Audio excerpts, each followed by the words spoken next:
J'accueille Isabelle Corten, directrice générale de l'agence Radiance 35.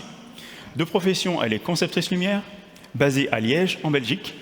Et donc, comment créer une ville inclusive où le rôle social de la lumière et de l'éclairage est pris en compte dans la conception lumière. Je vous laisse la parole. Merci Vincent. Bon, je suis super content d'être ici parce que enfin je vois des gens en vrai. Alors c'est ma première conférence avec autant de monde en vrai après le Covid. Donc voilà, déjà. Alors,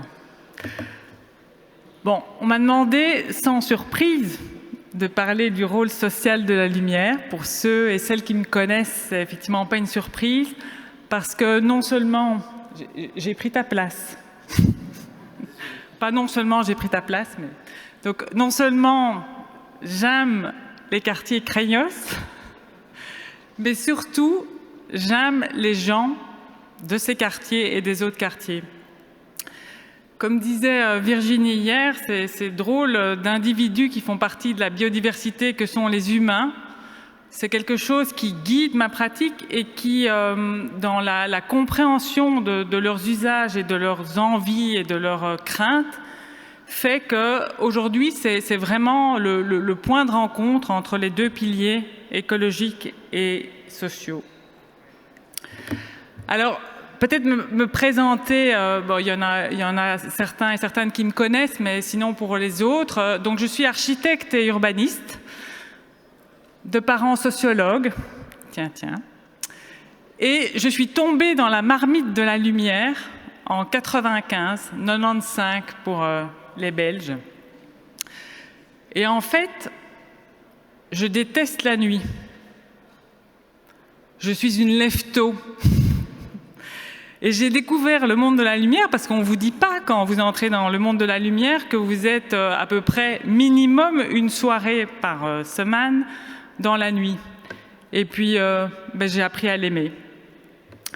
Alors, j'aime bien présenter cette diapositive pour expliquer un peu le métier de conceptrice lumière. C'est le passage à l'an 2020 à Bruxelles et j'ai l'impression souvent qu'on est comme ça, des funambules sur un fil à marcher entre différentes choses, problèmes, professions et contraintes parfois, mais qui regardons toujours tout droit, même s'il y a la pluie et le froid. Alors personnellement, donc j'ai fondé, je suis arrivée en 95 dans le monde de la lumière, j'étais en 89 architecte, et puis j'ai fondé mon agence, on a fêté récemment les 20 ans, en 2001, à Bruxelles, et puis après j'ai déménagé un petit peu partout, et nous venons d'ouvrir il y a à peu près un mois, enfin presque exactement un mois, une nouvelle antenne à Aubagne plus exactement, qui est dirigée par Raphaël Girouard. Alors, moi, je me situe au milieu de plein de choses, non seulement Radiance 35, donc mon agence, mais aussi d'autres associations dans lesquelles je suis impliquée. Lucie, alors je ne sais pas où est Marc, mais donc voilà, je suis membre de Lucie, l'association là-bas, des Villes Lumière. Je suis présidente de Concepteurs Lumière sans frontières et donc il y a certains membres qui sont là aussi. J'invite tous les autres à contacter notre trésorier, je ne sais pas où il est, pour s'inscrire à Concepteurs Lumière sans frontières. Je suis aussi membre fondatrice du Social Light Movement, qui est un groupement de concepteurs lumière qui travaille justement dans les quartiers difficiles. Et récemment aussi, j'ai monté, ou en tout cas tenté de monter un executive master en génie lumière à Bruxelles avec Georges Berne. Et en fait, qu'est-ce qui lie tout ça ? Ce qui lie tout ça, c'est l'échange de nouveau avec les gens et la transmission de ce qui m'importe en tout cas dans mon métier. Alors je ne fais pas ça toute seule, ça serait un petit peu difficile. Je fais ça avec une équipe qui est assez complète et qui m'appuie et sur lequel on développe nos compétences avec maintenant une antenne nord et une antenne sud puisque Liège est présentée comme l'antenne nord. Alors, qu'est-ce qui nous anime, qu'est-ce qui m'anime dans ce travail quotidien ? Je disais hier à Roger que j'avais enfin compris à mon âge que je n'arrêterais pas de travailler à ce rythme-là, mais que je devais trouver quelque chose encore plus qui m'animait. Et si je pouvais le résumer, ça serait 3 mots. Les lieux d'abord, alors peut-être parce que c'est ma formation d'architecte, les lieux et d'urbaniste. Donc comment rendre, alors ça c'est une photo de Bruxelles et donc qui montre en tout cas sur la nuit comme il y a encore des choses à faire, mais comment faire en sorte que ces lieux, leur histoire, leur urbanisme, leur paysage soient valorisés. Les cieux et toute la biodiversité, comment faire en sorte qu'on puisse encore voir les étoiles, comment on puisse faire en sorte qu'on puisse protéger au mieux cette biodiversité, et puis surtout les gens. Parce que si on met de la lumière aujourd'hui, nous, concepteurs et conceptrices lumière, c'est pour les gens. S'il n'y avait plus de gens, il n'y aurait plus besoin de lumière. On l'a vu de manière très détaillée hier que, en fait, moins de lumière, c'est le mieux pour la biodiversité. Mais dans la biodiversité, il y a ces gens qu'on essaie de comprendre au mieux. Et donc, on développe, et on l'a vu aussi de manière très détaillée hier, des stratégies pour faire en sorte que les 3 piliers du développement durable soient abordés dans nos projets. Alors, ça serait un peu naïf de penser que tous les projets peuvent avoir une réflexion sur les 3 piliers du développement durable de manière équilibrée. Et donc, il faut quelque part se mettre d'accord sur un projet. Quel est le pilier qu'on met en exergue par rapport aux autres ? Et ce qui est plus facile aujourd'hui qu'il y a 25-30 ans, c'est qu'on peut le faire en fonction d'un équilibre de contexte et de temporalité. Donc le pilier qui est mis en exergue n'est peut-être pas toujours le même. Alors j'ai choisi de vous présenter 2 exemples, parce que c'est bien de parler tout ça, mais en fait comment on fait et qu'est-ce que ça donne au final. J'ai choisi de vous montrer 2 exemples en Belgique, voilà, pour faire un peu d'exotisme. Et puis un projet en Wallonie et un autre en Flandre, puisque nous avons 2 communautés, enfin 3, mais principalement 2. Premier projet en Wallonie avec justement le pilier social qui est mis, écologique qui est mis en exergue. C'est-à-dire que c'était un projet pour les cheminements de la citadelle de Namur. On avait fait précédemment le projet pour les murailles de la citadelle. Et là, on était invité à réfléchir au cheminement. Et donc c'était un défi assez intéressant, non seulement au niveau paysager et topographique, parce que c'était vraiment un lieu assez complexe, mais évidemment aussi au niveau préservation de la biodiversité. Alors comment on a fait? Mais comme on le fait, comme je le fais depuis longtemps et comme on le fait depuis aussi ensemble un certain temps au sein de Radiance 35, on a développé une série de démarches participatives. Alors dans ce cas-là, c'était des démarches participatives nombreuses. Alors je parlais de nuit sur place, et on en a fait quand même pas mal. On a emmené les différents intervenants, qu'ils soient nos interlocuteurs directs, c'est-à-dire nos maîtres d'ouvrage, mais aussi les différents services, nature et forêt, les représentants des associations locales. On a fait je ne sais pas combien de visites sur place pour discuter ensemble de la meilleure solution, du meilleur compromis. On parlait aussi hier que c'est aussi une histoire de compromis. Et donc, on a aussi fait des séances de travail avec les techniciens sur place pour mettre au point les solutions qui sont envisagées. Et donc, tout ce travail de terrain a permis de développer le projet qui, en fait, tient dans une sorte de travelling en clair-obscur, si je pourrais le résumer comme ça. Et qui, par ce travail préalable de rencontre avec les différents usagers du lieu, a permis aussi de faire comprendre mais que, en fait, à certains endroits, on ne voit pas grand-chose parce que justement, c'est la biodiversité qui est mise en exergue. La plupart des lieux sont mis en lumière avec de la détection de présence, qui fait que l'autre partie du temps, c'est dans le noir.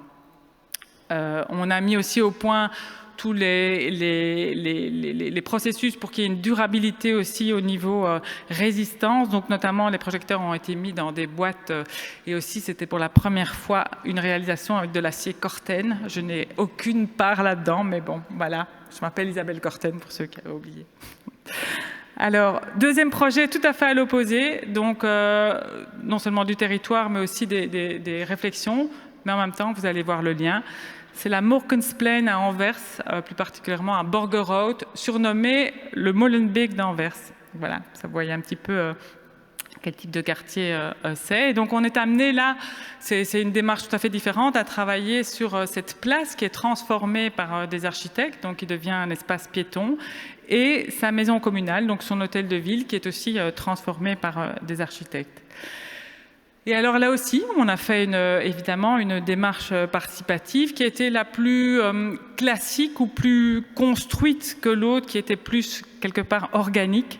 C'est-à-dire qu'on a fait une marche, ma première marche en néerlandais aussi, ce qui est, voilà, qui était un challenge aussi. Donc on a fait une marche. Alors évidemment, le projet était juste sur une place, donc on n'a pas fait une marche pendant 1 heure en tournant dans cette place.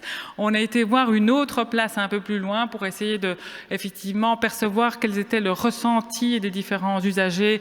Et dans les usagers, il y avait nos maîtres d'ouvrage, bien sûr, les différents services, mais aussi des habitants, pour voir un peu quels étaient leurs usages, qu'est-ce qui changeait une fois la nuit tombée, pour nourrir vraiment le projet dans notre réflexion sur le futur de cette place. Et alors, voilà ce qu'elle est devenue. Donc j'ai quelques photos, j'ai bientôt fini sur la présentation. Donc elle est devenue, qu'est-ce qu'on a fait et qu'est-ce qui résulte de cette démarche participative? Notamment, ce qui était revenu de cette marche, c'est que donc cet hôtel de ville, cette maison communale qui se trouve au centre de la place, qui est un témoin de l'architecture éclectique du début du XXe siècle, est certes très belle, mais très imposante. On voit la proportion avec le bâti autour qui est très proche.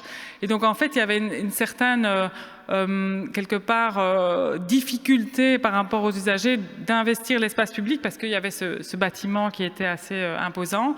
Et donc, alors, bon, on est un peu modeste parce que je ne crois pas qu'on a changé fondamentalement ça, mais en tout cas, l'idée du projet de nuit, c'était de rendre ce bâtiment finalement quelque peu plus léger.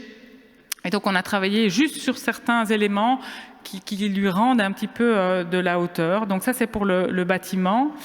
Et puis pour l'espace public, donc on a travaillé sur la rénovation de l'éclairage public autour, mais aussi quelques éléments, dont celui-là qui est une référence à l'architecture du bâtiment. Donc il y a plein de vitraux dans ce bâtiment, c'est une des particularités, qui sont de cette teinte de couleur-là, donc dans le ocre, vert et rouge. Et donc on a joué avec ces couleurs pour faire une projection à l'extérieur qui, alors parce que je vais encore souvent sur cette place, c'est une place assez animée, mais qui est l'objet de jeux d'enfants. Alors pour terminer, je disais qu'il n'avait rien à voir parce que c'était vraiment des objets différents d'intervention, où le pilier dans le développement durable, une fois le pilier écologique, une fois le pilier social avait été mis en exergue.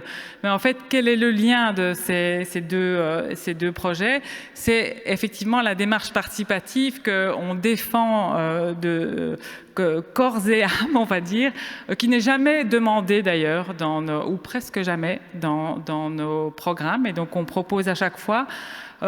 Et donc, c'est vraiment, et on le voit au quotidien, c'est aussi une des raisons pour lesquelles on développe encore cette nouvelle antenne au sud, pour encore plus développer ces démarches-là, parce qu'on voit que ces différentes méthodologies, là j'ai présenté un schéma de développement de ces méthodologies en fonction du moment du projet.